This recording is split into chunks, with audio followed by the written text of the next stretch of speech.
بسم اللہ اولہ و آخرہ۔ سورہ بقرہ کے ترجمے اور مختصر تشریح کے اختتام کے بعد اب ہمیں مکی اور مدنی صورتوں کے اس پہلے گروپ میں جو دو جوڑے مدنی صورتوں کے ہیں ان میں سے پہلے جوڑے کی دوسری صورت کا مطالعہ کرنا ہے۔ یہ سورہ آل عمران ہے۔ جیسا کہ اس سے قبل بھی میں آپ کو بتا چکا ہوں کہ جوڑے ہونے کی نسبت یہ ہے کہ ان دونوں چیزوں میں گہری مشابہت بھی ہو، مرد اور عورت بہت مشابہت بھی ہے لیکن کچھ فرق بھی ہو، اور جو فرق ہو وہ ایسا ہو کہ جس سے ایک دوسرے کے لیے کمپلیمنٹری ہو، ایک دوسرے سے مل کر کسی مقصد کی تکمیل ہوتی ہو۔ یہ نسبت زوجیت کی حقیقت ہے۔ اب آپ دیکھیں گے مشابہتیں جو ہیں بہت نمایاں جو سورہ بقرہ میں اور سورہ آل عمران میں ہیں کہ دونوں شروع ہوئی ہیں الف لام میم سے۔ دونوں کے شروع میں قرآن مجید کی عظمت کا بیان ہے، اگرچہ سورہ آل عمران میں اس کے ساتھ ہی تورات اور انجیل کا بیان بھی ہے۔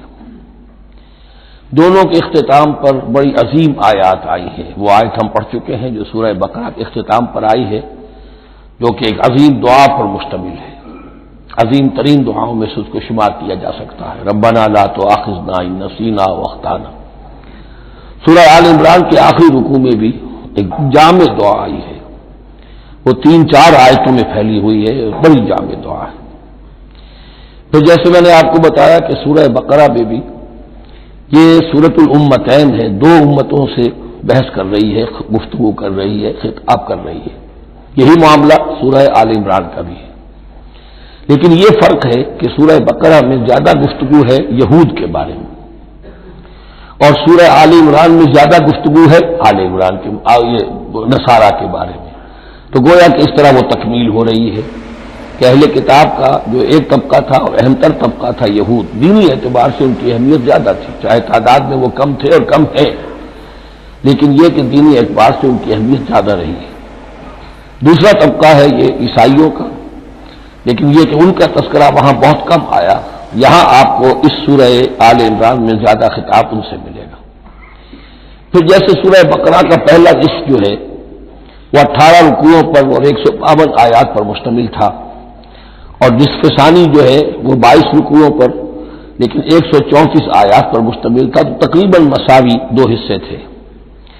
وہی کیفیت آپ کو یہاں ملے گی، بلکہ یہاں وہ بتمام و کمال ہے، دونوں حصے بہت مساوی ہیں۔ کل 20 رکوع ہے، 10 رکوع ایک نصف اول میں ہے، 10 رکوع نصف ثانی میں ہے۔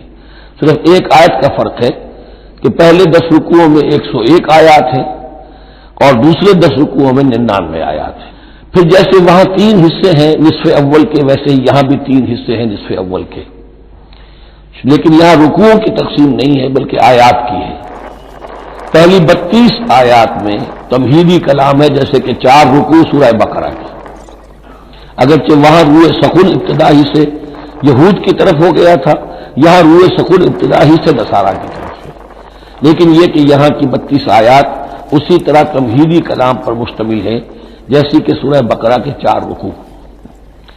پھر یہاں 31 آیات براہ راست خطاب ہے نصارہ سے، خاص طور پر حضرت عیسیٰ علیہ السلام کی ولادت کن حالات میں ہوئی، کیا ان کا مقام اور مرتبہ تھا، کیا ان کی اصل حیثیت تھی، پھر یہ کہ ان کے ساتھ کیا معاملہ ہوا۔ یہ حصہ نازل بھی ہوا ہے سن 9 ہجری میں، جو شامل یہاں کر دیا گیا ہے، حالانکہ اس سورہ مبارکہ کا اکثر و بیشتر حصہ جو ہے وہ سن 3 ہجری میں غزوہ احد کے بعد نازل ہوا ہے، لیکن یہ کہ یہ حصہ جو ہے 31 آیات پر مشتمل نازل ہوا سن 9 ہجری میں۔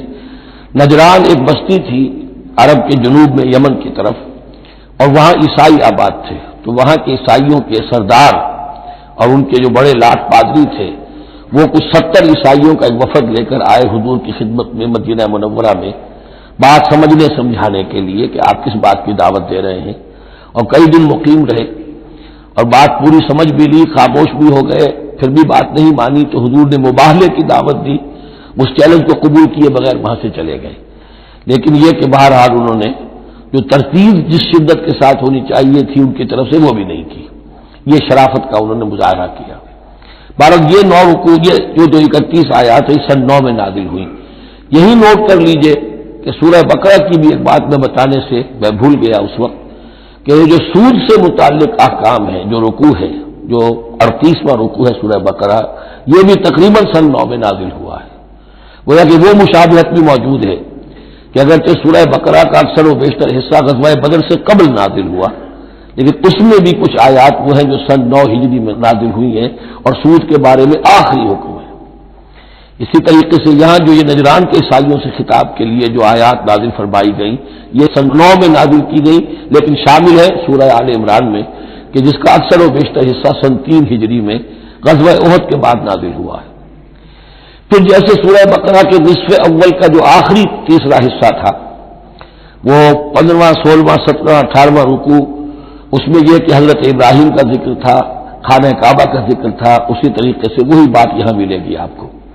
اور یہاں اب اہل کتاب کو دعوت دی گئی ہے اسی انداز میں جیسے کہ وہاں 16ویں رکوع میں سورہ بقرہ کے دی گئی ہے۔ یہ تیسرا حصہ جو ہے نصف اول کا، یہ 38 آیات پر مشتمل ہے، بہت جامع آیات ہیں، بہت اہم آیات ہیں۔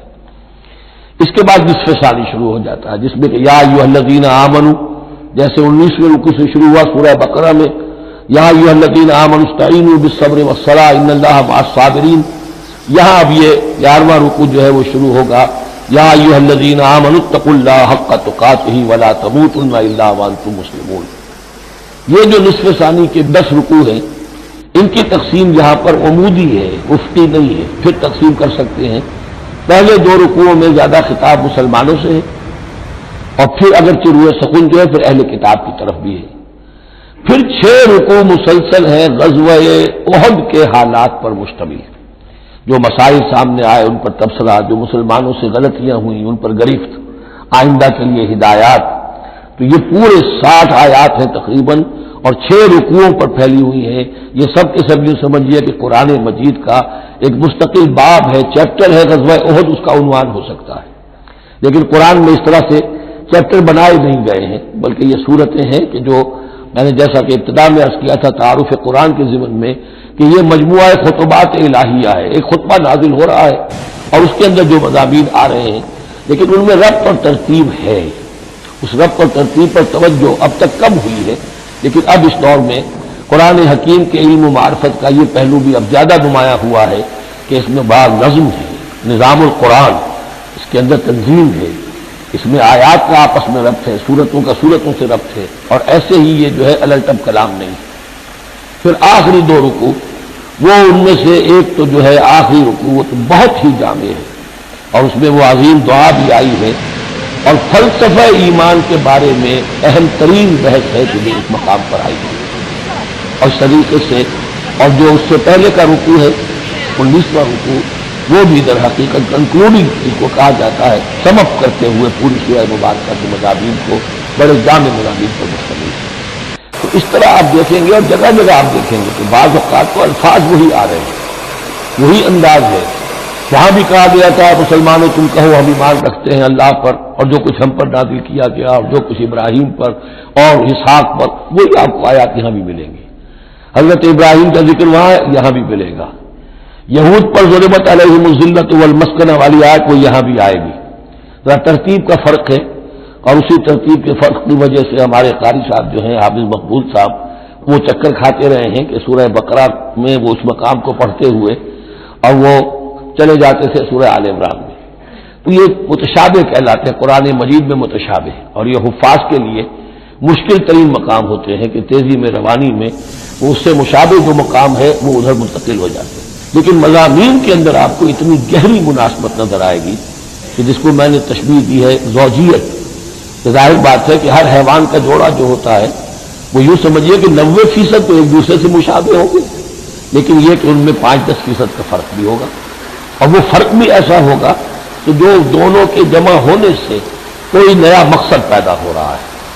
اب جیسا کہ آپ کو معلوم ہے تناسل کا معاملہ ہے، اس کے اعتبار سے مرد اور عورت کے جسم میں فرق ہے، لیکن دونوں سے مقصد تناسل جو ہے کہ آگے نسل پھیلے، اولاد ہو، وہ مقصد حاصل ہو رہا ہے، وہ یک طرفہ طور پر حاصل نہیں ہو سکتا۔ یہ نسبت زوجیت جو ہے قرآن حکیم کی صورتوں میں بتمام و کمال ہے اکثر و بیشتر میں۔ البتہ ان میں گہرے تدبر کی ضرورت ہے، غور و فکر کیا جائے، سوچ بچار کیا جائے، تو پھر اس نظم قرآن کے حوالے سے اضافی معانی، اضافی علم اضافی معرفت، اضافی حکمت کے خزانے کھلتے ہیں۔ بس اسی پر اکتفا کرتے ہیں، اور اب اس کے بعد ہم اس سورہ مبارکہ کا سورہ آل عمران کا یہ اور یاد کر لیجئے کہ میں نے آپ کو بتایا تھا کہ نبی اکرم صلی اللہ علیہ وسلم نے ان دونوں صورتوں کو ایک نام دیا ہے۔ جیسے آخری جو دو صورتیں ہیں قرآن مجید کی، ان کو ایک نام دیا گیا معوذتین، قل اعوذ برب الفلق قل اعوذ برب الناس۔ ان دونوں صورتوں کو ایک نام دیا گیا الزہراوین، دو نہایت تابناک اور روشن صورتیں۔ تو یہ اس میں تمہیدی کلام میں بس اسی پر اکتفا کر کے اب ہم آگے مطالعہ شروع کرتے ہیں۔ الحمدللہ وکفی والصلاۃ والسلام علی عبادہ الذین اصطفی، خصوصاً علی افضلہم وخاتم النبیین محمد الامین وعلی آلہ وصحبہ اجمعین۔ اما بعد فقد قال اللہ تبارک وتعالی کما ورد فی سورۃ آل عمران، اعوذ باللہ من الشیطان الرجیم، بسم اللہ الرحمن الرحیم، الف لام میم، اللہ لا الہ الا هو الحی القیوم، نزل علیک الکتاب بالحق مصدقا لما بین یدیہ وانزل التوراۃ والانجیل من قبل هدى للناس وانزل الفرقان ان الذين كفروا بآيات الله لهم عذاب شديد والله عزيز ذو انتقام، صدق الله العظيم۔ رب اشرح لي صدري ويسر لي امري واحلل عقدة من لساني يفقهوا قولي۔ اللهم ربنا الهمنا رشدنا واعذنا من شرور انفسنا، اللهم ارنا الحق حقا وارزقنا اتباعه وارنا الباطل باطلا وارزقنا اجتنابه، اللهم وفقنا لما تحب وترضى، اللهم ربنا انس وحشتنا في قبورنا وارحمنا بالقرآن العظيم، اللهم اجعله لنا اماما ونورا وهدى ورحمة، اللهم ذكرنا منه ما نسينا وعلمنا منه ما جهلنا وارزقنا تلاوته آناء الليل وآناء النهار واجعله لنا حجة یا رب العالمین، آمین۔ الف لام میم یہ حروف مقطعات ہیں جن کے بارے میں اجمالی گفتگو سورہ بقرہ کے آغاز میں ہم کر چکے ہیں۔ اللہ لا الہ الا هو الحی القیوم، یہ الفاظ آیت الکرسی کے آغاز میں سورہ بقرہ میں آ چکے ہیں۔ ایک بات نوٹ کر لیجئے کہ ایک حدیث میں آتا ہے کہ اللہ کا ایک اسم اعظم ہے کہ جس کے حوالے سے اگر کوئی چیز اللہ سے مانگی جائے تو وہ ضرور دیتا ہے، لیکن اس کو حضور نے بتایا نہیں کہ وہ اسم اعظم کون سا ہے۔ کچھ اشارے کیے، جیسے رمضان میں ایک شب ہے لیلۃ القدر جو 1000 مہینوں سے افضل ہے، تعین کے ساتھ نہیں بتایا وہ کون سی، تاکہ تلاش کرو، زیادہ ذوق و شوق کا معاملہ ہو۔ لیکن جو اشارات آپ نے کیے ہیں اس سے اندازہ ہوتا ہے، کیونکہ یہ فرمایا گیا کہ یہ 3 صورتوں میں ہے، سورہ بقرہ میں، سورہ آل عمران میں اور سورہ طٰہٰ میں، وہ الفاظ الحی القیوم جو مشترک ہیں، سورہ بقرہ میں آیت الکرسی میں آئے ہیں، آل عمران میں یہاں دوسری آیت میں موجود ہیں، اور سورہ طٰہٰ کے بھی شروع کے اندر موجود ہیں۔ نزل علیک الکتاب بالحق، اس نے نازل فرمائی ہے، اس اللہ نے جس کے سوا کوئی معبود نہیں، جو الحی ہے القیوم ہے۔ اس میں اشارہ ہو رہا ہے اس کلام کی عظمت کی طرف کہ جان لو یہ کلام کس کا ہے، اس نے اتارا ہے۔ نزل علیک الکتاب بالحق، اس نے نازل فرمائی ہے یہ کتاب اے نبی آپ پر حق کے ساتھ، اور یہاں نوٹ کیجیے نزلہ ہے، نزل ینزل تنزیلا، انزل نہیں آیا، مصدقا لما بین یدیہ، اور یہ تصدیق کرتے ہوئے آئی ہے اس کی جو اس کے سامنے موجود ہے، تورات اور انجیل۔ اور یہ کہ 2 اعتبارات سے تصدیق ہے کہ یہ قرآن تصدیق کرتا ہے ان کی کہ وہ اللہ کی کتابیں تھیں جن میں تحریف ہو گئی، لیکن یہ کہ قرآن اور حضور مصداق بن کر آئے ہیں ان پیشین گوئیوں کا جو ان کتابوں میں تھی۔ وانزل التوراۃ والانجیل من قبل ھدی للناس، اسی طرح اللہ نے اس سے پہلے لوگوں کی ہدایت کے لیے تورات اور انجیل نازل فرمائی تھی۔ وانزل الفرقان، اور اللہ نے فرقان اتارا، فرقان قرآن مجید کے لیے بھی ہے، فرقان تورات کے لیے بھی ہے، فرقان معجزات کے لیے بھی ہے۔ ہر وہ شے یوم الفرقان ہم سورہ انفال میں پڑھیں گے، غزوہ بدر کے دن کو کہا گیا جو شے بالکل مبرہن کر دے حق و باطل کے مابین امتیاز قائم کر دے، وہ فرقان ہے۔ لیکن یہاں اب تحدید کا انداز ہے، دھمکی کا انداز ہے۔ ان الذین کفروا بآیات اللہ، یہ دنیا کی دوسری کتابوں کا معاملہ نہ سمجھو کہ اسے مان لیا تب بھی کوئی حرج نہیں، نہیں مانا تب بھی کوئی حرج نہیں، اگر پڑھنے پر طبیعت راغب ہوئی تو بھی کوئی بات نہیں، نہیں راغب ہے تو مت پڑھو، کوئی الزام نہیں۔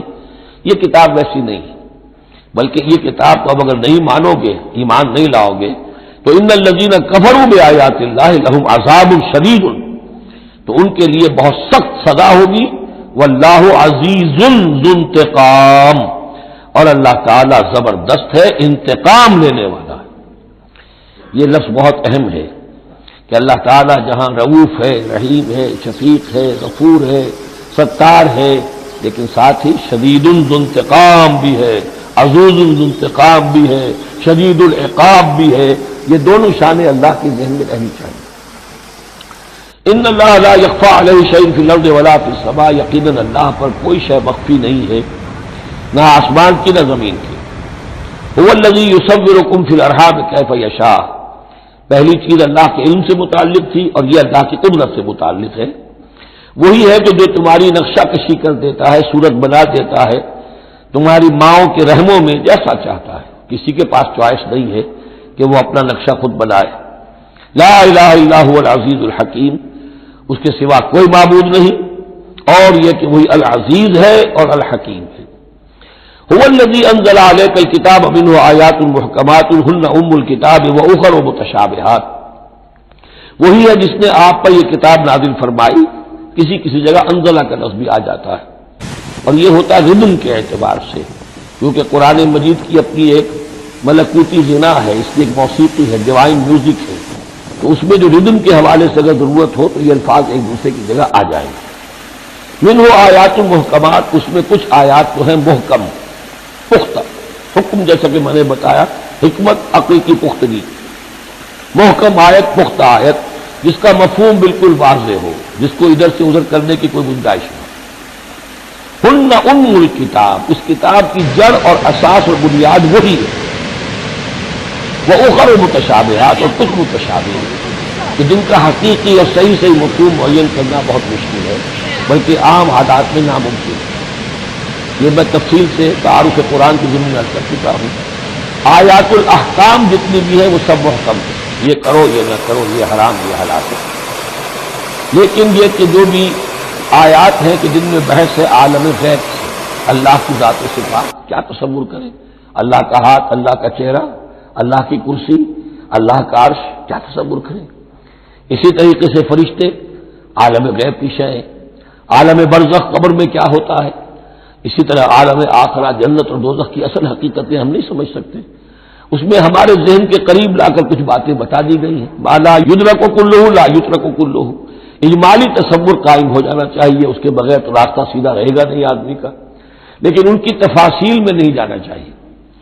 تو دوسرے درجے میں نے آپ کو بتایا تھا کہ کچھ فزیکل فینومینا بھی یہ بھی ایک وقت تک رہے ہیں آیات متشابہات میں سے، لیکن رفتہ رفتہ جیسے یہ سائنس کا علم بڑھتا چلا جا رہا ہے، ان میں سے بہت سی چیزیں اب محکم ہو کر سامنے آ رہی ہیں۔ یہ گویا کہ شفٹنگ سینڈز کے مانند ہے کہ ان میں سے جو چیزیں، بہت سی چیزیں واضح ہو گئیں جو پہلے واضح نہیں تھیں، لیکن اب بھی بعض چیزیں ہیں، جیسے میں نے عرض کیا، 7 آسمان سے کیا مراد ہے کہ جو واضح نہیں ہے ان پر، لیکن ہمارا یقین ہے کہ انشاءاللہ وہ وقت آئے گا کہ انسان سمجھ لے گا کہ ہاں یہی بات صحیح تھی اور یہی تعبیر صحیح تھی۔ هو الذی انزل علیک الکتاب منہ آیات محکمات ہن ام الکتاب، یہ بہت اہم ہے، اصل جو ہے جڑ کتاب کی، اس لیے کہ کتاب کے بارے میں عرض کر چکا ہوں کہ وہ ہے مجموعہ احکام۔ کتاب جیسا کہ ہم نے سورہ بقرہ میں دیکھا، جہاں حکم آیا کتب علیکم کتب علیکم کتب علیکم، تو کتاب کی جڑ اور اساس جو ہے وہ وہی ہے۔ وَأُخَرُ مُتَشَابِهَاتٌ فَأَمَّا الَّذِينَ فِي قُلُوبِهِمْ زَيْغٌ، تو وہ لوگ جن کے دلوں میں کجی ہوتی ہے، اب وہ یہ ہے کہ وہ کوئی خاص بات نہیں نکالنی ہے تاکہ اپنی ذہانت و فطانت کا جو ہے ڈنکا بجوایا جا سکے، یا کوئی اور فساد پیدا کرنا ہے، کوئی فتنہ پیدا کرنا ہے، ذہن ٹیڑھا ہو چکا ہے، اب اس ٹیڑھے ذہن کے لیے کوئی دلیل چاہیے قرآن سے، اب وہ متشابہات کے چکر میں لگیں گے، ان کے پیچھے پڑیں گے کہ کسی کے مفہوم کو میں اپنے من پسند مفہوم کی طرف موڑ سکوں۔ فَأَمَّا الَّذِينَ فِي قُلُوبِهِمْ زَيْغٌ فَيَتَّبِعُونَ مَا تَشَابَهَ مِنْهُ، تو وہ لوگ کہ جن کے دلوں میں کجی ہے وہ پیچھے لگتے ہیں ان کے کہ جو متشابہ ہیں ان میں سے، ابتغاء الفتنۃ، یا تو فتنہ اٹھانا چاہتے ہیں فتنے کی تلاش میں، وابتغاء تاویلہ، اور تلاش کرنے کے لیے کہ اس کی اصل حقیقت، اصل منشا، اصل مراد کیا ہے۔ یعنی یہ بھی ہو سکتا ہے کسی کا علمی ذوق ہی ایسا ہو جائے، اور یہ بھی ہو سکتا ہے کہ ایک شخص کی فطرت میں کجی ہو۔ وما یعلم تاویلہ الا اللہ، حالانکہ ان کا حقیقی مفہوم اللہ کے سوا کوئی نہیں جانتا۔ والراسخون فی العلم یقولون، اور جو لوگ علم میں راسخ ہیں، پختہ ہیں، جن کی جڑیں گہری ہو چکی ہیں علم میں، وہ کیا کہتے ہیں؟ یقولون آمنا بہ کل من عند ربنا، ہم ایمان لائے اس کتاب پر، قرآن پر، یہ کل کا کل ہمارے رب کی طرف سے ہے۔ جو بات صاف سمجھ میں آ گئی ہے اس پر عمل کریں گے، جو بات پوری طرح سمجھ میں نہیں آ رہی ہے انتظار کریں گے، لیکن یہ اجمالی یقین رکھیں گے کہ یہ ہے اللہ کی کتاب۔ آمنا بہ کل من عند ربنا وما یذکر الا اولو الالباب، لیکن یہ صحیح روش اور یہ نصیحت نہیں حاصل کر سکتے مگر وہی کہ جو ہوش مند ہے، عقل مند ہے۔ اور سب سے بڑی ہوش مندی یہ ہے کہ انسان اپنی عقل کی لیمیٹیشنز کو جان لے، میری عقل کی حدود کیا ہے، عقل کہاں تک جا سکتی ہے۔ اگر انسان اپنی عقل کی حدود کو نہیں جانتا تو وہ پھر اولو الالباب میں سے نہیں ہے۔ عقل بڑی شے ہے لیکن یہ کہ اس کی حدود ہیں، ایک حد سے آگے یہ عقل تجاوز نہیں کر سکتی۔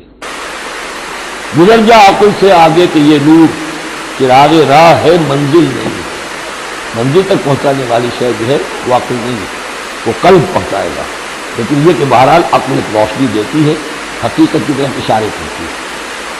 ربنا لا تزغ قلوبنا بعد إذ هديتنا، اور ان کا یہ قول ہوتا ہے اولو الالباب کا، اے رب ہمارے دلوں کو کج نہ ہونے دیجو اس کے بعد کہ تو نے ہمیں ہدایت دے دی ہے۔ وہب لنا من لدنک رحمہ، اور ہمیں تو خاص اپنے خزانہ فضل سے رحمت عطا فرما، انک انت الوہاب، یقیناً تو ہی سب کچھ دینے والا ہے، تیری بارگاہ سے ملے گا۔ ربنا انک جامع الناس لیوم لا ریب فیہ، اے رب ہمارے یقیناً تو جمع کرنے والا ہے لوگوں کو اس دن جس دن میں کوئی شک نہیں ہے، قیامت کا دن، یوم القیامہ۔ ان اللہ لا یخلف المیعاد، یقیناً اللہ تعالی اس وعدے کے خلاف نہیں کرے گا، اپنے وعدے کی خلاف ورزی نہیں کرتا، لہذا جو اس نے بتایا ہے کہ وہ دن آئے گا وہ آ کر رہے گا۔ ان الذین کفروا لن تغنی عنہم اموالہم ولا اولادہم من اللہ شیئا، اب یہ ذرا تحدی کا انداز ہے، چیلنج کا انداز ہے۔ زمانہ نزول کے اعتبار سے آپ نے نوٹ کر لیا کہ یہ سن 3 میں نازل ہو رہی ہے سورہ مبارکہ غزوہ احد کے بعد، لیکن یہ کہ یہ رکوع جو ہے اس کے بارے میں گمان غالب ہے کہ یہ غزوہ بدر کے بعد نازل ہوئی ہے۔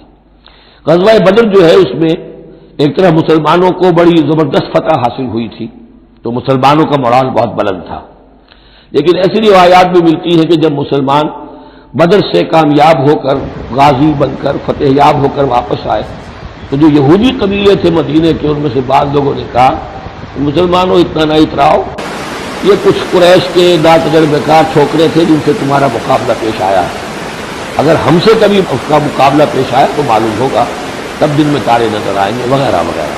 تو اس پس منظر میں یہ الفاظ کہے جا رہے ہیں کہ نہیں، تمام کفار اسی طریقے سے آخر کار دیر ہوں گے اور اللہ کے دین کو غالب ہونا ہے، واللہ غالب علی امرہ ولکن اکثر الناس لا یعلمون۔ ان الذین کفروا لن تغنی عنہم اموالہم ولا اولادہم من اللہ شیئا، یقیناً جن لوگوں نے کفر کی روش اختیار کی ہرگز نہ بچا سکیں گے انہیں، نہ ان کے مال نہ ان کی اولاد اللہ سے کچھ بھی۔ وَأُولَٰئِكَ هُمْ وَقُودُ النَّارِ، اور وہ تو سب کے سب آگ کا ایندھن بنیں گے۔ کداب آل فرعون، تمہاری تو حیثیت ہی کیا ہے، چپندی کا شوربہ۔ آل فرعون کا معاملہ یاد کرو، ان کے ساتھ کیا ہوا تھا، شہنشاہ اور بڑے لاؤ لشکر والا، وفرعون ذی الاوتاد، کداب آل فرعون والذین من قبلہم، اور اسی پر کیا اس سے پہلے ثمود اور عاد جیسی قومیں زبردست جو ہیں اسی جزیرہ نما عرب میں رہی ہیں، کذبوا بآیاتنا، انہوں نے بھی ہماری آیات کو جھٹلایا تھا، فاخذہم اللہ بذنوبہم، تو اللہ نے پکڑا ان کو گناہوں کی پاداش میں، واللہ شدید العقاب، اور اللہ سزا دینے میں بہت سخت ہے۔ قل للذین کفروا، اے نبی کہہ دیجئے ان لوگوں سے جو کفر کی روش اختیار کر رہے ہیں، ستغلبون وتحشرون الی جہنم، تم سب کے سب مغلوب ہو کر رہو گے، دنیا میں مغلوب ہوگے اور پھر جہنم کی طرف گھیر کر لے جائے جاؤ گے. وبئس المہاد، اور وہ بہت برا ٹھکانہ ہے. قد کان لکم آیۃ فی الفیفیتین التقطا، تمہارے لیے ایک نشانی آ چکی ہے ان دو گروہوں میں جو آپس میں جنہوں نے جنگ کی، یعنی بدر کی جنگ ہوئی. اس میں ایک طرف مسلمان تھے، ایک طرف مشرکین مکہ تھے. تمہارے لیے نشانی موجود ہے. قد کان لکم آیۃ فی فیتین التقطا فیۃ تقاتل فی سبیل اللہ، اس میں سے ایک جماعت وہ تھی، ایک گروہ وہ تھا جو اللہ کی راہ میں جنگ کر رہا تھا، وہ اخری کافرۃ، اور دوسرا گروہ جو ہے وہ کافر تھا. یرونہم مثلیہم رأی العین، وہ دیکھ رہے تھے اپنی آنکھوں سے کہ ان سے دگنے ہیں. اب اس کے کئی معنی کیے گئے ہیں. ایک یہ بھی ہے کہ مسلمانوں کو تو کھلم کھلا نظر آ رہا تھا کہ ہم سے دگنی فوج ہے، بلکہ 3 گنی تھی. بعض روایات میں ایسا بھی آتا ہے کہ اللہ تعالیٰ نے کفار پہ ایسا روب طاری کر دیا تھا غزوہ بدر میں کہ انہیں نظر یہ آ رہا تھا کہ مسلمان ہم سے دگنے ہیں. تو ایسا ہو جاتا ہے انسان کی سماعت اور بصارت پر ایسا اثر ہو جائے، تو اللہ تعالیٰ نے یہ کیا. وہ بھی بعض روایات ہیں. واللہ یؤید بنصرہ من یشاء، اور اللہ تائید فرماتا ہے اپنی نصرت سے جس کی چاہتا ہے. ان فی ذلک لعبرۃ، اس میں یقیناً ایک عبرت ہے، سبق آموزی ہے. لأولی الابصار، لیکن یہ عبرت اور سبق آموزی صرف ان کے لیے ہوتی ہے کہ جو آنکھیں رکھتے ہوں، جن کے اندر جو ہے دیکھنے کی صلاحیت موجود ہو. اب یہ آج بڑی اہم آ رہی ہے فطرت انسانی کے اعتبار سے. ظاہر بات ہے کہ چونکہ یہاں خاص طور پر میں نے عرض کیا تھا کہ یہود کی طرف ایک جو ہے وہ ایک روح سخن موجود ہے اہل کتاب کی طرف، اور اس واقعے کے اندر تو خاص طور پر جن لوگوں کے اندر کہ یہ دنیا کی محبت زیادہ شدید ہوتی ہے، تو اس کا ایک اثر بتا رہے ہیں کہ یہ واقعہ اللہ نے فطرت انسانی میں رکھی ہے. اس لیے کہ یہ دنیا جو ہے اسے اللہ نے چلانا ہے، اس کی رونقیں رکھنی ہے جب تک اس کی مرضی ہے، قیامت تک تو اسے آباد رکھنا ہے. اولاد پیدا ہوگی تو دنیا قائم رہے گی، نسل چلے گی. مرد اور عورت کی ایک دوسرے کے ساتھ کشش ہوگی تو اولاد پیدا ہوگی.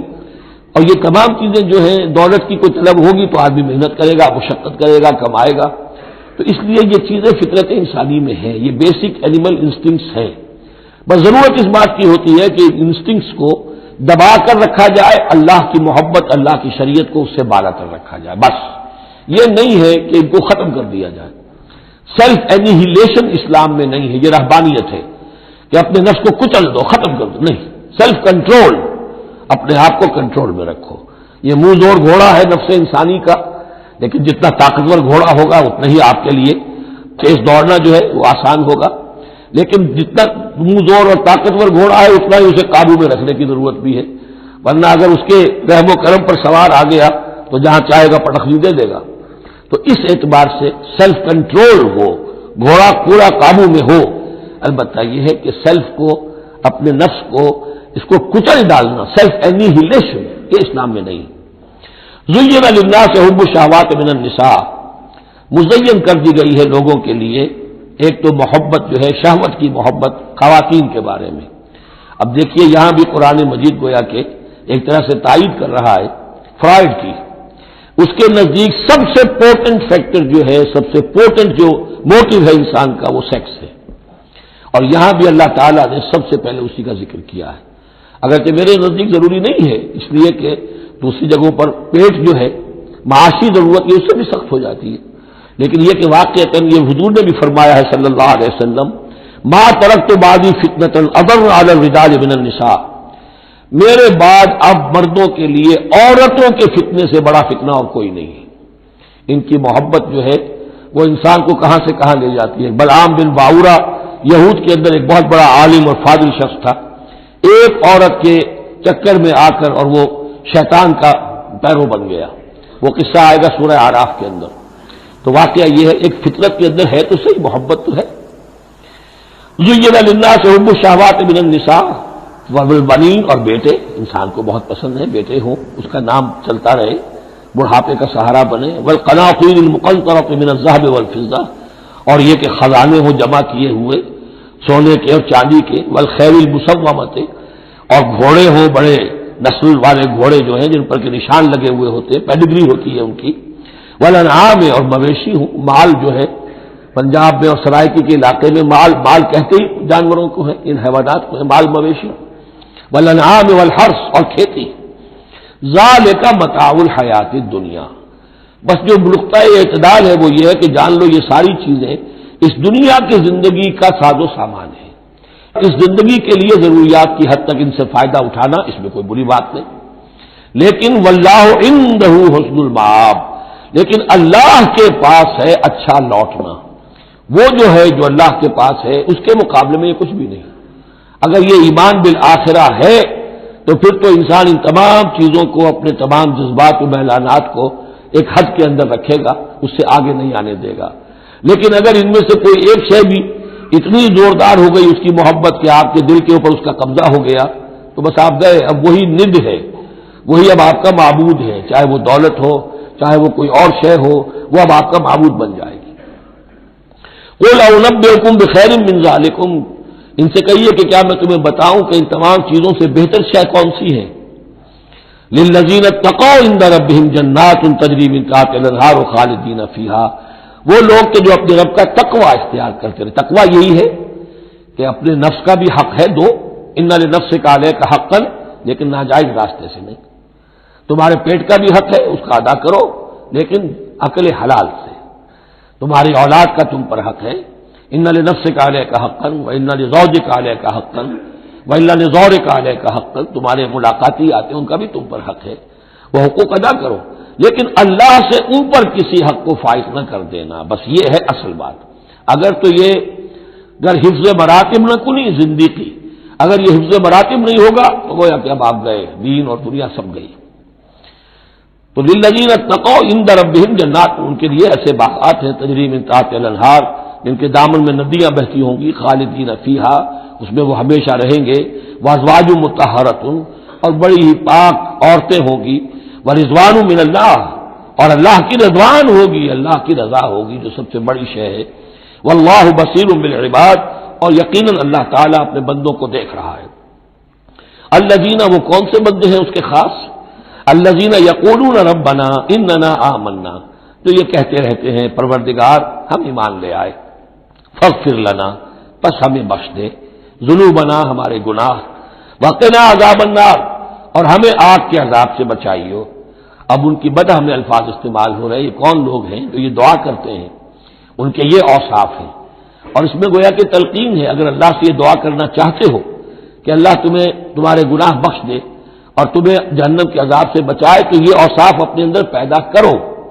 الصابرین والصادقین والقانتین والمنفقین والمستغفرین بالاسحار، صبر کرنے والے اور راست باز. راست بازی میں راست گوئی بھی ہے، راست کردار بھی ہے، عمل بھی آپ کا صحیح صحت پر ہو، درستی پر ہو، اور قول بھی صحیح اور درست ہو. والقانتین، فرما بردار. والمنفقین، اللہ کی راہ میں خرچ کرنے والے. والمستغفرین بالاسحار، اور جو جس کو آپ کہتے ہیں small hours of the morning, وہ جو سحر کا وقت ہے، سحری کا وقت ہے، اس میں استغفار کرنے والے. ایک تو نمازیں ہیں جو 5 نمازیں ہیں، لیکن خاص وہ وقت جو ہے اس میں جب کہ فرمایا گیا ہے کہ رات کے آخری حصے میں اللہ تعالیٰ نزول فرماتا ہے سمائے دنیا تک، اور پھر ایک ندا ہوتی ہے، حل من مستغفر فاغفر له، حل من سائل فاعطیہ، ہے کوئی استغفار کرنے والا کہ میں اسے معاف کر دوں، ہے کوئی کچھ مانگنے والا کہ میں اسے عطا کر دوں. ہم تو مائل بکرم ہے، کوئی سائل ہی نہیں، راہ دکھلائیں کسے، رہرو منزل ہی نہیں. شاہد اللہ انہ لا الہ الا هو والملائکۃ واولو العلم قائما بالقسط، اللہ خود گواہ ہے کہ اس کے سوا کوئی معبود نہیں. سب سے بڑی گواہی تو اللہ کی ہے. والملائکۃ، اور سارے فرشتے گواہ ہیں. واولو العلم، اور اولو العلم بھی اس پر گواہ ہیں. یہ اولو العلم جو ہے، اولو الالباب، اولو العلم الذین یعقلون، یہ وہ لوگ ہیں کہ جو ان کائناتی آیات کے حوالے سے اللہ کو پہچان لیتے ہیں اور اس کو مان لیتے ہیں کہ وہی معبود برحق ہے.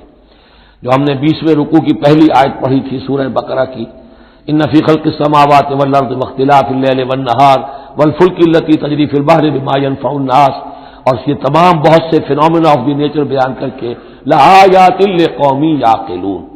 تو جو یعقلون ہیں، جو اولو الالباب ہیں، اولو العلم ہیں، وہ بھی گواہ ہے کہ اللہ کے سوا کوئی معبود نہیں ہے. لیکن یہاں جو اہم ترین لفظ ہے وہ اب آ رہے ہیں، قائما بالقسط، وہ قسط اور عدل کا قائم کرنے والا ہے. وہ جو میں نے کل عرض کیا تھا کہ ہم بھی سمجھتے ہیں کہ اللہ عدل قائم کرتا ہے اور عدل کرے گا، البتہ یہ کہ اہل سنت کے نزدیک یہ کہنا جو ہے سوء ادب ہے کہ اللہ پر عدل کرنا واجب ہے، اللہ پر کسی شے کا وجوب نہیں، لیکن اللہ کو عدل پسند ہے، اللہ کو اللہ یحب المقسطین، اللہ خود بھی عدل فرمائے گا۔ لا الہ الا هو العزیز الحکیم، اس کے سوا کوئی معبود نہیں ہے، وہ زبردست ہے، کمال حکمت والا۔ ان الدین عند اللہ الاسلام، دین تو اللہ کے نزدیک پسندیدہ اور اللہ تعالیٰ کے ہاں منظور شدہ دین ایک ہی ہے، وہ الاسلام ہے۔ اور یہ بھی سورہ بقرہ اور سورہ آل عمران کے حوالے سے آپ سمجھ لیجئے، سورہ بقرہ میں ایمان پر زیادہ زور ہے، آمن الرسول بما انزل الیہ من ربہ، ایمانیات، شروع میں بھی ایمانیات، درمیان میں آیا بر میں ایمانیات۔ اس سورہ مبارکہ میں اسلام پر زیادہ زور ہے۔ اب ان دونوں میں بھی ایک نسبت ہے خاص، جس کو بھی تفصیل میں جانے کا موقع نہیں ہے۔ ان الدین عند اللہ الاسلام، آگے چل کر آیت آئے گی وَمَن يَبْتَغِ غَيْرَ الْإِسْلَامِ دِينًا فَلَن يُقْبَلَ مِنْهُ، اگر کوئی شخص اسلام کے سوا کسی دین کو قبول کرے گا وہ اس کی جانب اللہ کے ہاں منظور نہیں ہوگا۔ وَمَا اخْتَلَفَ الَّذِينَ أُوتُوا الْكِتَابَ إِلَّا مِن بَعْدِ مَا جَاءَهُمُ الْعِلْمُ بَغْيًا بَيْنَهُمْ، یہ اسلام ہمیشہ سے چلا آ رہا ہے، حضرت آدم سے اسلام چلا آ رہا ہے۔ آیت الاختلاف، اس کا گویا کہ خلاصہ آ گیا، اور جن لوگوں نے اختلاف کیا ہے، یہ پگڈنڈیاں نکالی ہیں، غلط راستوں پر مڑ گئے ہیں، تو یہ اس کے بعد کہ ان کے پاس علم آ چکا تھا، اور اصل سبب بغیم بینہم، ضدم ضدہ، دی ارتھ ٹو ڈومینیٹ۔ ومن یکفر بآیات اللہ، اور جو کوئی اللہ کی آیات کا انکار کرتا ہے، فإن اللہ سریع الحساب، تو اللہ تعالیٰ کو حساب لیتے دیر نہیں لگے گی، وہ بڑی تیزی کے ساتھ حساب لے لے گا۔ فإن حاجوک، پھر اے نبی اگر یہ آپ سے محاجہ کرتے ہیں، حجت بازی کرتے ہیں، دلیل بازی کرتے ہیں، مناظرے کرتے ہیں، فقل، تو آپ تو آخری بات کہہ دیجئے دو ٹوک، وقل اسلمت وجہی للہ ومن اتبعنی، دیکھو بھائی میں نے تو اپنا چہرہ اللہ کے سامنے جھکا دیا ہے، اور انہوں نے بھی جو میرا اتباع کر رہے ہیں، ہم نے ایک راستہ اختیار کر لیا، لکم دینکم ولی دین، ہمارا یہ راستہ، تم جب جانا چاہتے ہو جاؤ، جس پگڈنڈی پر مڑنا چاہتے ہو چلے جاؤ، جس کھائی میں گرنا چاہتے ہو جاؤ، دفع ہو جاؤ۔ وقل اسلمت وجہی للہ ومن اتبعنی وقل للذین اوتوا الکتاب والامیین، اور اے نبی کہہ دیجئے ان دونوں سے، ان سے بھی کہ جنہیں کتاب دی گئی تھی پہلے، یعنی یہود اور نصارہ، والامیین، اور ان سے بھی کہہ دیجئے کہ جو مشرکین عرب ہیں ابھی بقیہ عرب میں، اسلمتم، تم بھی اسلام لاتے ہو یا نہیں، تابع ہوتے ہو کہ نہیں، اللہ کے سپرد اپنے آپ کو کرتے ہو کہ نہیں، فَإِنْ أَسْلَمُوا فَقَدِ اهْتَدَوْا، اگر وہ بھی اسی طریقے سے اسلام لے آئیں تو ہدایت پر ہو جائیں گے۔ وَإِنْ تَوَلَّوْا فَإِنَّمَا عَلَيْكَ الْبَلَاغُ، پھر اگر وہ رخ پھیر لیں، منہ موڑ لیں، تو اے نبی آپ پر کوئی ذمہ داری نہیں ہے سوائے پہنچا دینے کی، اعلیٰ کو یہاں پھر پہچان، انما علیک البلاغ، آپ کے ذمہ ہے پہنچا دینا، آپ نے ہمارا پیغام پہنچا دیا، ہماری دعوت ان تک پہنچا دی، ہماری آیات انہیں پڑھ کر سنا دی، اب آگے چوائس ان کا ہے، آپ پر ذمہ داری نہیں ہے کہ یہ لوگ ایمان کیوں نہیں لائے۔ وَلَا تُسْأَلُوا عَنْ أَصْحَابِ الْجَحِيمِ، یہ سورہ بقرہ میں ہم پڑھائے ہیں۔ وَاللَّهُ بَصِيرٌ بِالْعِبَادِ، باقی اللہ تعالیٰ اپنے بندوں کو دیکھ رہا ہے، وہ ان سے حساب کتاب کر لے گا، وہ معاملہ اس کا ان سے نبٹ لے گا، آپ کے ذمہ جو فرض تھا آپ اس فرض کو ادا کرتے رہیے۔ ان الذین یکفرون بآیات اللہ ویقتلون النبیین بغیر حق، یقیناً وہ لوگ کہ جو اللہ کی آیات کا کفر کرتے ہیں اور انبیاء کو قتل کرتے رہے ہیں ناحق، ویقتلون الذین یامرون بالقسط من الناس، اور قتل کرتے رہے ہیں یا قتل کرتے ہیں ان لوگوں کو انسانوں میں سے جو عدل کا حکم دیتے ہیں، اس لیے کہ انصاف کی بات تو پسند نہیں ہوتی کسی کو، سچی بات الحق و مرن، تو بہت سے مواقع پر ایسا ہوتا ہے کہ حق گوئی کی پاداش میں کوئی حق گو انسان جو ہے اسے اپنی جان سے ہاتھ دھونے پڑتے ہیں، تو یہاں پہ دیکھیے قسط کا معاملہ آیا ہے، عدل، اللہ قائم بالقسط ہے، اور اللہ کے محبوب بندے وہی ہیں کہ جو انبیاء کے علاوہ وہ لوگ کہ جو عدل کا حکم دیں، انصاف کا ڈنکا بجانے کی کوشش کریں، تو فرمایا وَيَقْتُلُونَ الَّذِينَ يَأْمُرُونَ بِالْقِسْطِ مِنَ النَّاسِ، تو ایسے لوگ جو کہ ایسے لوگوں کو قتل کریں فَبَشِّرْهُم بِعَذَابٍ أَلِيمٍ، تو اے نبی انہیں بشارت سنا دیجئے دردناک عذاب کی، اس میں طنز ہے، بشارت، عذاب کی بشارت، یہ طنزیہ کلام ہے۔ اولئک الذین حبطت اعمالهم فی الدنیا والآخرہ، یہ وہ لوگ ہیں کہ جن کے تمام اعمال دنیا اور آخرت میں حبط ہو گئے۔ قریش کو یہ زعم تھا کہ ہم خادم کعبہ ہیں اور ہمارے پاس جو ہے یہ لوگ آتے ہیں، حج کرتے ہیں، ہم ان کی دعوت کرتے ہیں، کھانا کھلاتے ہیں، پانی پلاتے ہیں، سقایا ہے، تو ہماری اتنی خدمتیں ہیں، اللہ تعالیٰ کے ہاں جو ہے ہمیں بہرحال ان خدمتوں کے حساب میں ہمیں بخش دیا جائے گا۔ فرمایا وہ سارے اعمال حبط ہو جائیں گے اگر وہ شکل نہیں ہے، اگر تو صحیح صحیح پورے دین کو اختیار کرو گے تو ٹھیک ہے، ورنہ یہ کہ اولئک الذین حبطت اعمالہم فی الدنیا والآخرہ، بڑے سے بڑے چیریٹی کے کام کیے ہوں، چیریٹیبل انسٹیٹیوشنز قائم کر دی ہوں، کوئی حیثیت نہیں رکھتی اللہ کے نگاہ میں، وما لہم من ناصرین، اور ان کا پھر کوئی مددگار نہیں ہوگا۔ الم تر الی الذین اوتوا نصیبا من الکتاب، کیا تم نے غور نہیں کیا ان لوگوں کی حالت پر جنہیں کتاب کا ایک حصہ دیا گیا تھا؟ اوتو مجہول کا صیغہ، یہ جیسا کہ میں نے عرض کیا جہاں کوئی مذمت کا پہلو ہوتا ہے تو اس میں یہ مجہول کا صیغہ آتا ہے، جنہیں کتاب کا ایک حصہ دیا گیا تھا، یدعون الی کتاب اللہ لیحکم بینہم، اب انہیں بلایا جاتا ہے اللہ کی کتاب کی طرف کہ وہ ان کے مابین فیصلہ کرے، ثم یتولی فریق منہم وہم معرضون، پھر ان میں سے ایک گروہ جو ہے پیٹھ موڑ لیتا ہے اعراض کرتے ہوئے، یعنی یہ کہ مانتے بھی ہیں کتاب کو لیکن اس کے فیصلے کو تسلیم کرنے کے لیے تیار نہیں۔ ذالک بانہم قالوا لن تمسنا النار الا ایاما معدودات، یہ مضمون آ چکا ہے سورہ بقرہ میں۔ یہ کیوں ڈھٹائی ہو رہی ہے؟ جو مانتے بھی ہیں اور پھر عمل نہیں کر رہے، انہیں بتایا جاتا تم اس کتاب پر ایمان رکھتے، اس میں یہ لکھا ہے یہ سود حرام ہے، کیا کر رہے ہو، یہ شے حرام ہے، کس کام میں لگے ہوئے ہو، لیکن نہیں، کیوں اڑ جاتا ہے انسان؟ اس کی تشخیص کر دی، ذالک بانہم قالوا، یہ اس وجہ سے ہے کہ انہوں نے یہ عقیدہ گھڑ لیا ہے کہ لن تمسنا النار الا ایاما معدودات، ہمیں تو چھو ہی نہیں سکتی آگ جہنم کی مگر گنتی کے چند دن۔ جب یہ عقیدہ ہے تو پھر کاہے کو انسان دنیا کا نقصان برداشت کرے؟ بابر میں عیش کوش کے عالم دوبارہ نہیں تھا، حلال سے حرام سے جائز سے ناجائز سے جو بھی عیش حاصل کیا جا سکتا کرنا چاہیے، وقت تو دیا ہی جانا ہے۔ یہ عقیدہ ہے کہ جو در حقیقت ایمان بالآخرت کی نفی کر دیتا ہے۔ وغرہم فی دینہم ما کانوا یفترون، اور انہیں دھوکے میں مبتلا کر دیا ہے ان کے دین نے، ان چیزوں نے دین کے معاملے میں دھوکے میں ڈال دیا جو انہوں نے افترا کر لی، گھڑ لیے۔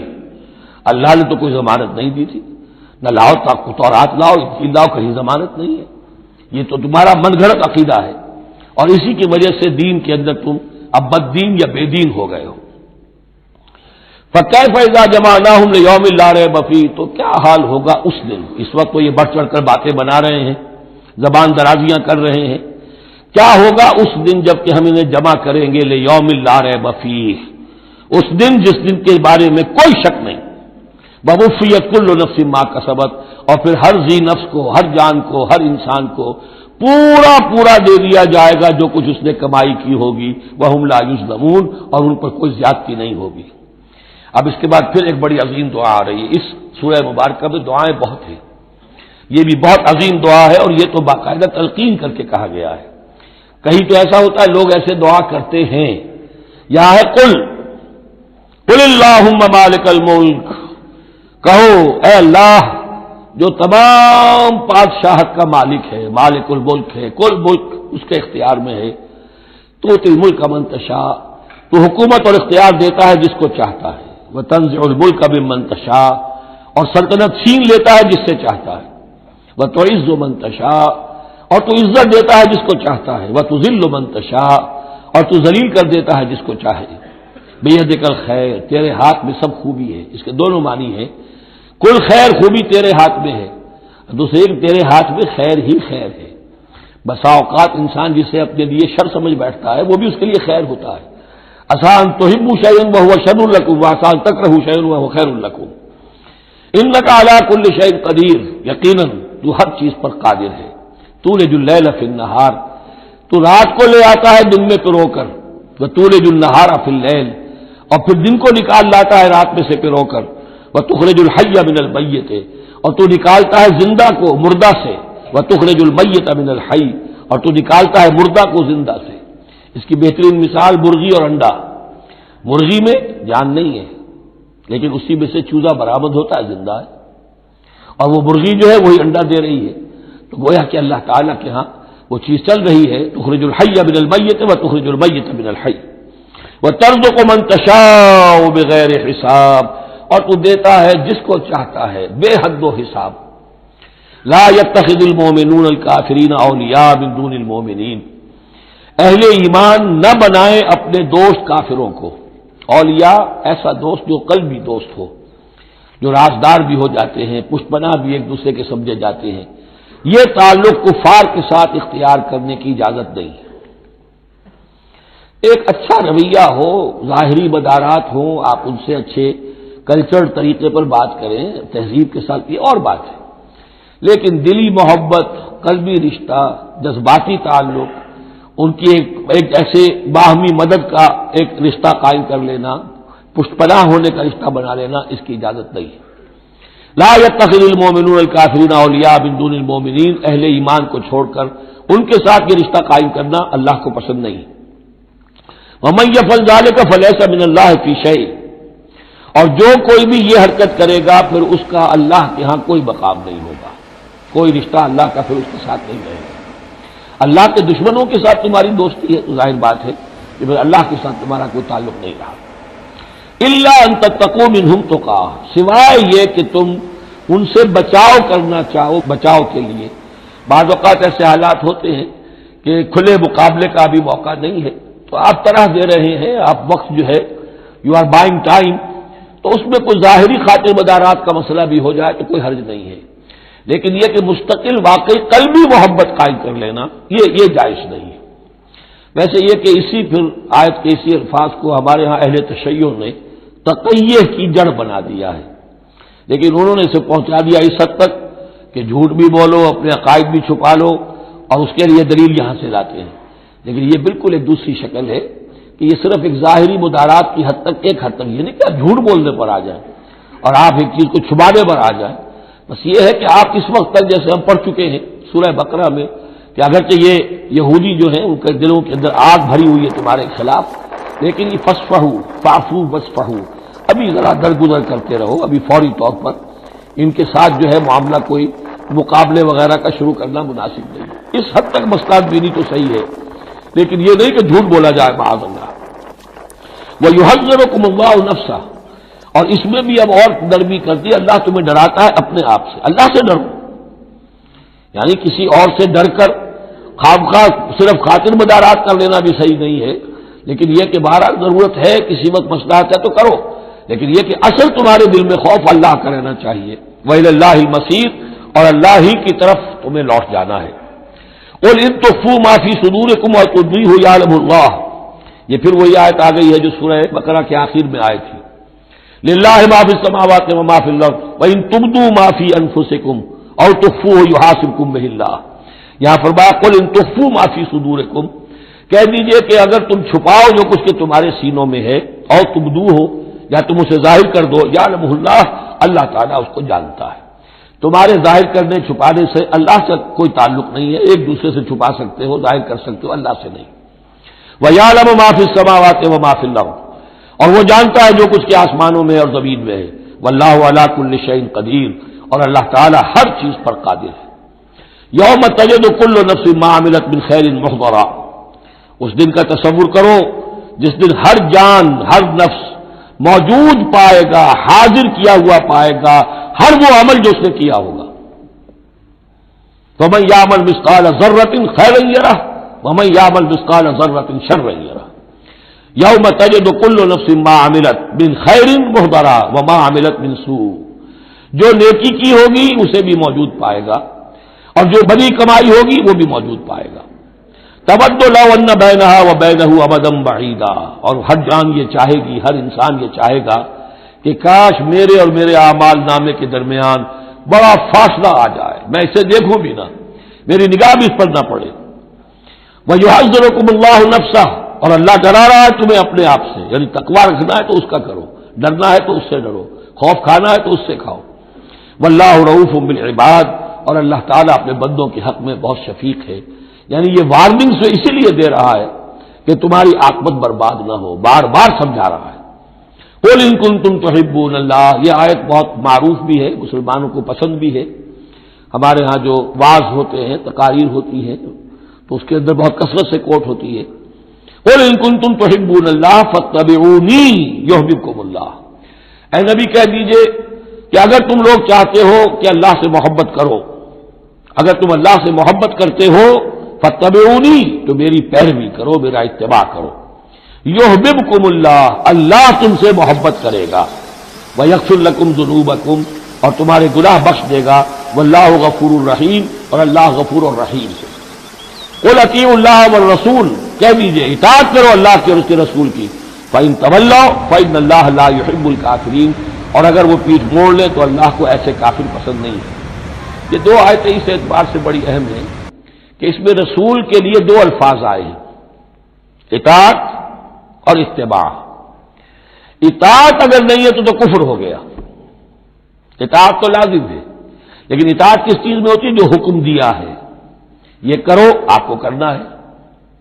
اتباع اس سے اوپر کی شے ہے، انسان خود تلاش کرے حضور کیا کرتے تھے، اور چاہے آپ نے نہیں فرمایا کہ یہ کرو لیکن آپ ان کی پیروی کر رہے ہیں، یہ گویا کہ دائرہ وسیع ہو گیا۔ جس سے محبت ہوتی ہے اس کا انسان جو ہے اس کی ہر طرح سے اس کے ساتھ ایک مناسبت پیدا کرنا چاہتا ہے، کیسا لباس اس کا ہے ویسا ہی لباس اپنا بنائے، کیا چیزیں اس کو پسند ہیں کھانے میں وہی چیزیں خود بھی کھائے اور پسند کرے، یہ چیزیں جس کا حکم نہیں ہے۔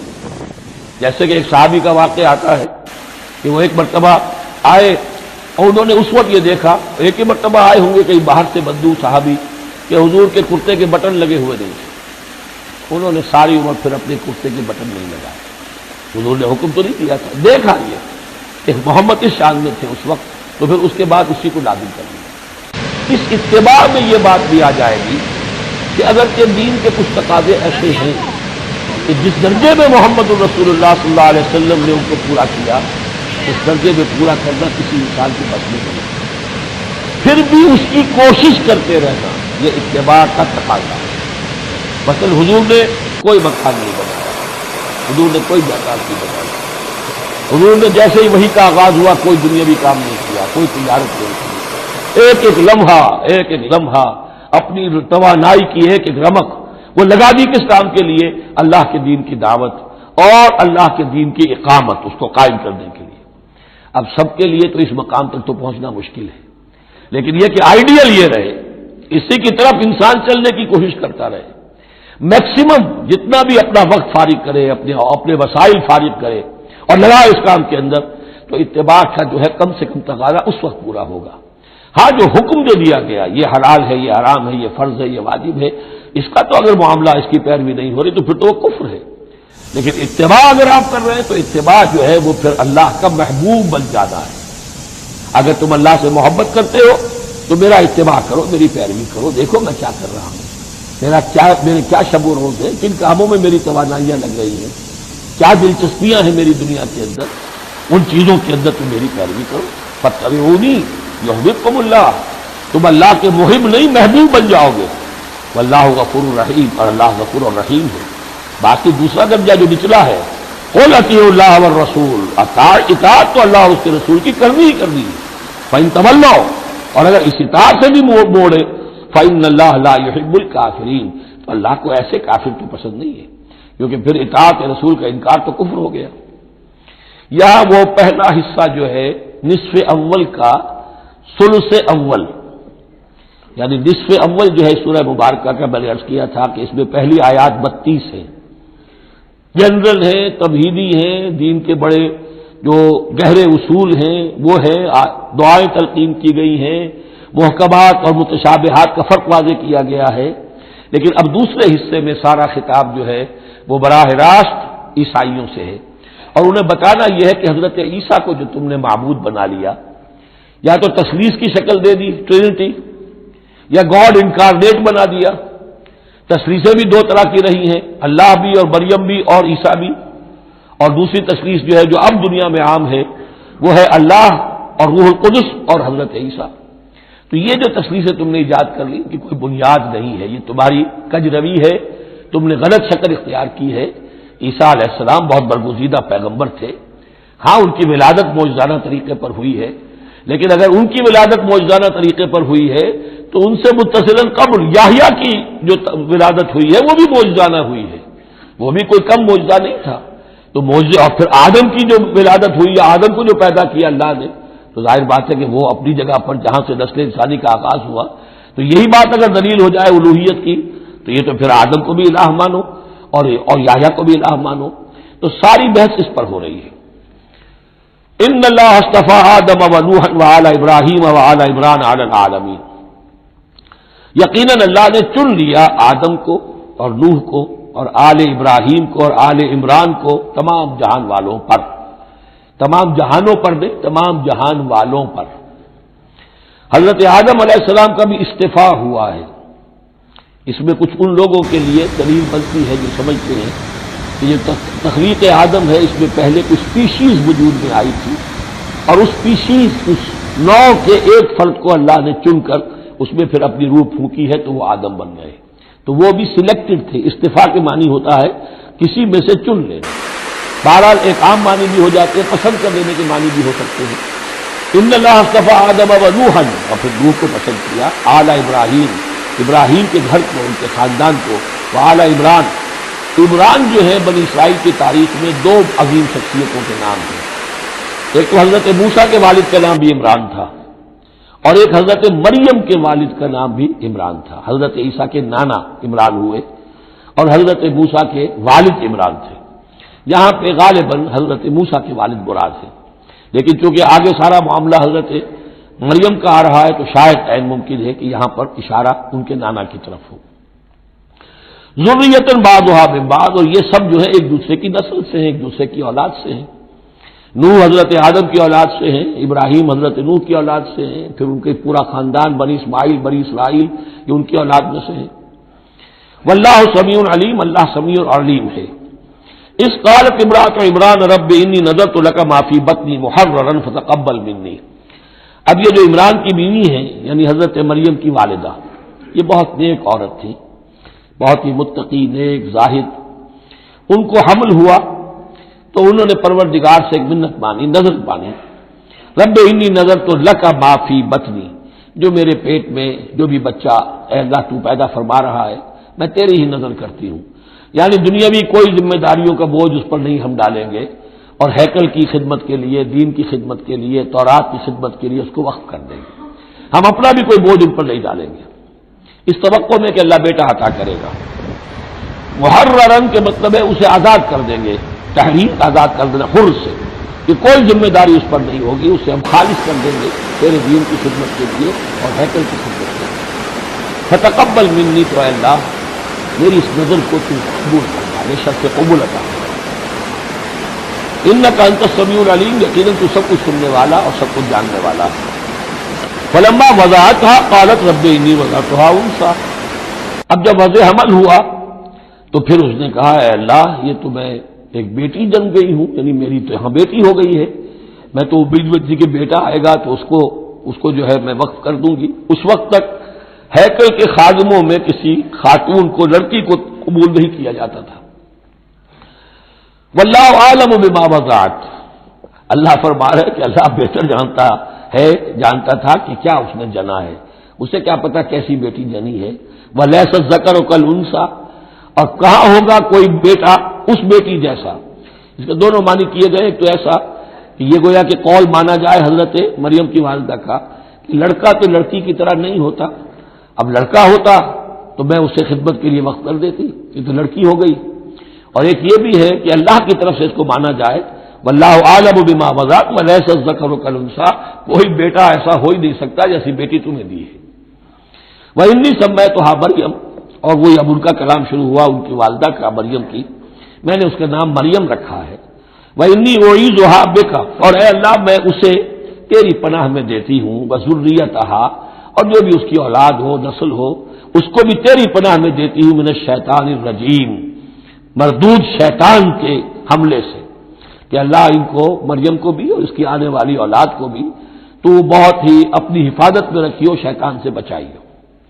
فتقبلها ربها بقبول حسن، تو قبول فرما لیا انہیں، یعنی حضرت مریم علیہ السلام کو ان کے رب نے بڑی ہی عمدگی کے ساتھ قبول حسن، شرف قبول عطا فرمایا بڑی ہی خوبصورت انداز میں.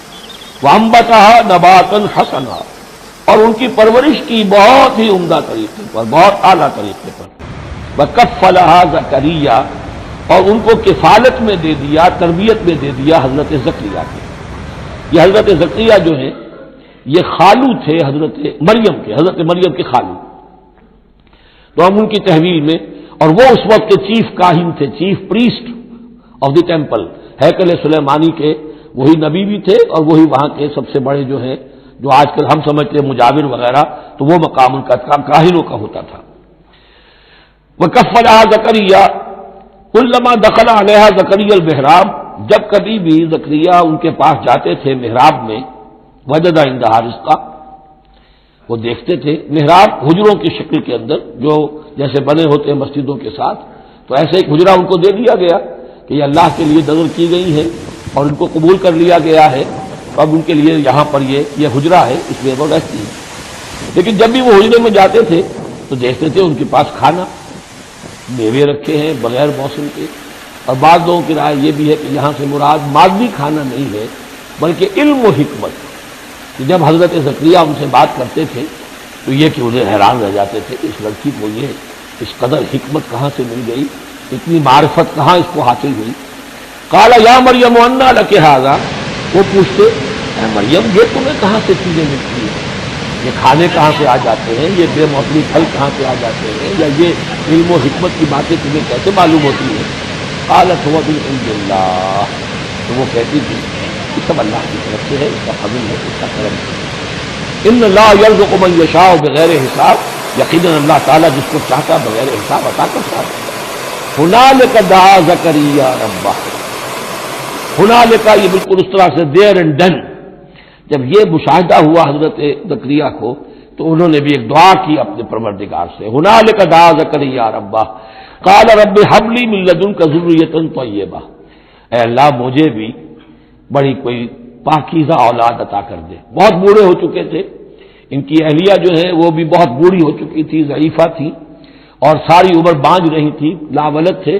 یہ ساری تفصیل پھر سورہ مریم کے اندر مزید کھل کر آئے گی، اس لیے کہ یہی مضامین وہاں بیان ہوئے تھے مکی دور میں، جبکہ ہجرت حبشہ کے لیے مسلمان گئے تھے، تو وہاں جا کر سورہ مریم کی آیات جو ہیں وہ پھر حضرت عبداللہ ابن جعفر نے پڑھ کر سنائی تھی۔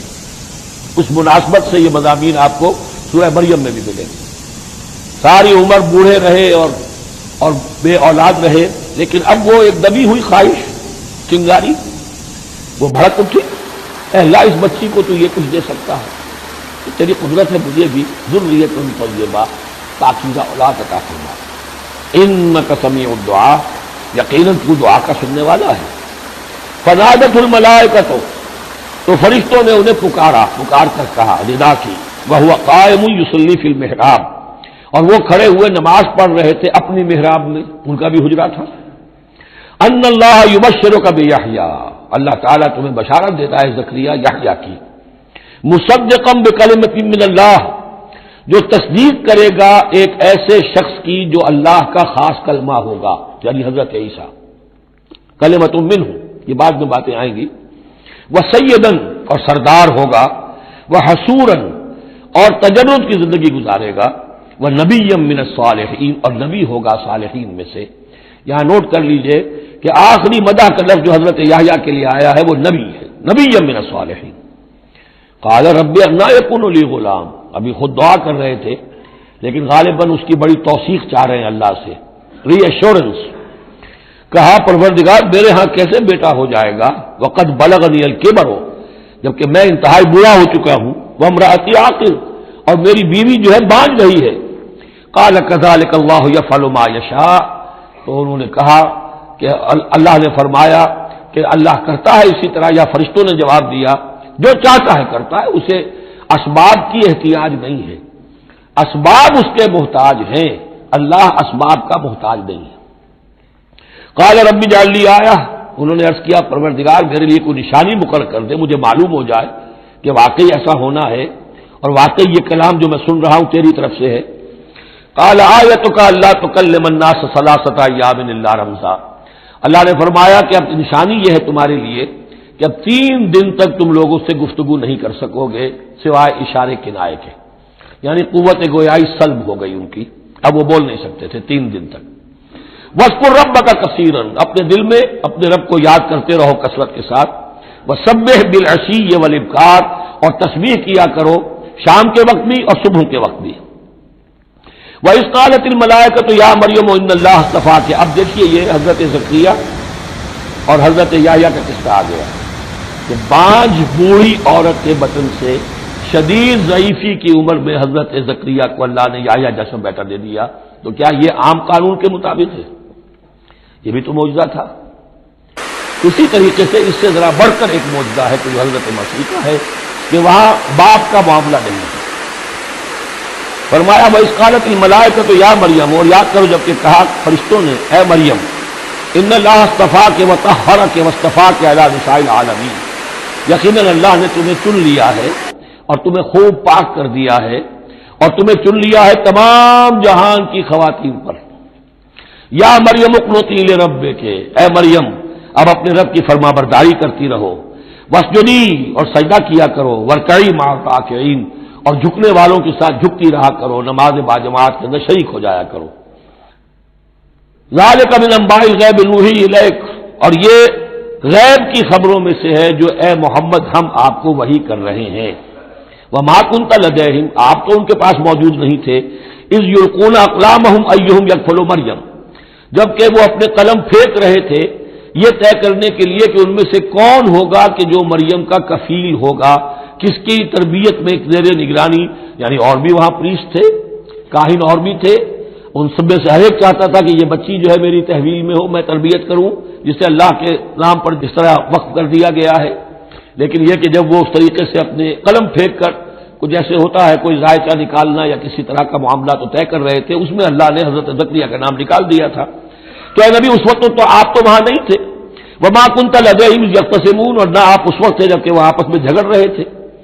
اذ قالت الملائکۃ یا مریم ان اللہ یبشرک بکلمۃ منہ، اب یاد کرو جبکہ کہا فرشتوں نے مریم سے کہ یقیناً اللہ تعالیٰ تمہیں بشارت دے رہا ہے ایک ایسی ہستی کی جو خاص کلمہ ہوگا اس کی جانب سے، اسمہ المسیح عیسی ابن مریم، اس کا نام ہوگا المسیح عیسیٰ مریم کا بیٹا، وجیہاً فی الدنیا والآخرہ، باعزت ہوگا، مرتبے والا ہوگا دنیا میں بھی اور آخرت میں بھی، ومن المقربین، اور بہت ہی اللہ کے مقربین بارگاہ میں سے ہوگا، بہت مقرب، وَيُكَلِّمُ النَّاسُ فِي الْمَهْدِ وَكَهْلًا، اور وہ لوگوں سے گفتگو کرے گا گود میں بھی اور پوری عمر کا ہو کر بھی۔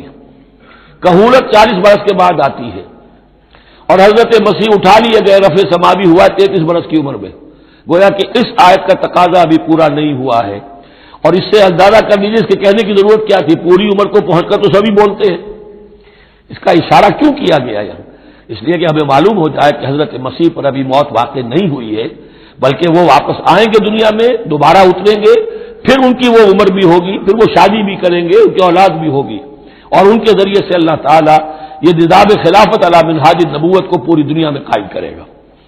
وَيُكَلِّمُ النَّاسَ فِي الْمَهْدِ وَكَهْلًا، اور وہ گفتگو کرے گا لوگوں سے تمہاری گود میں بھی، پگھوڑے میں بھی، اور بڑی پوری عمر کا ہو کر بھی، وَمِنَ الصَّالِحِينَ، اور یقیناً وہ بھی بہت ہی ہمارے نیکوکار بندوں میں سے ہوگا۔ قالت رب انا یکون لی ولد، حضرت مریم سلام علیہا نے بھی وہی جو ہے بات واضح کی، اے اللہ میرے اولاد کیسے ہو جائے گی، ولم یمسسنی بشر، مجھے تو کسی مرد نے ہاتھ تک نہیں لگایا۔ قال کذالک اللہ یخلق ما یشاء، فرمایا اسی طرح اللہ تعالیٰ تخلیق فرماتا جو چاہتا ہے، اس کو ضرورت نہیں ہے۔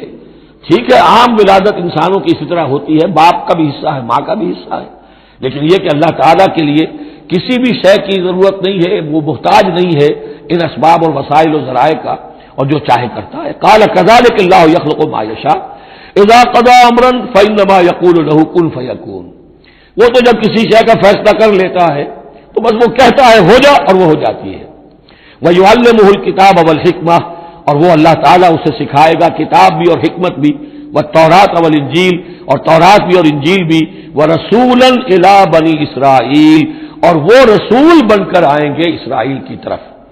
اب یہ جو دو کنٹمپریریز ہیں ان کو نوٹ کر لیجئے کہ حضرت یحییٰ کے بارے میں نبیم من الصالحین پر آ کر بات ختم ہو گئی، اور حضرت عیسیٰ کے بارے میں رسولاً الی بنی اسرائیل، بنی اسرائیل کی طرف رسول ہو کر آئیں گے۔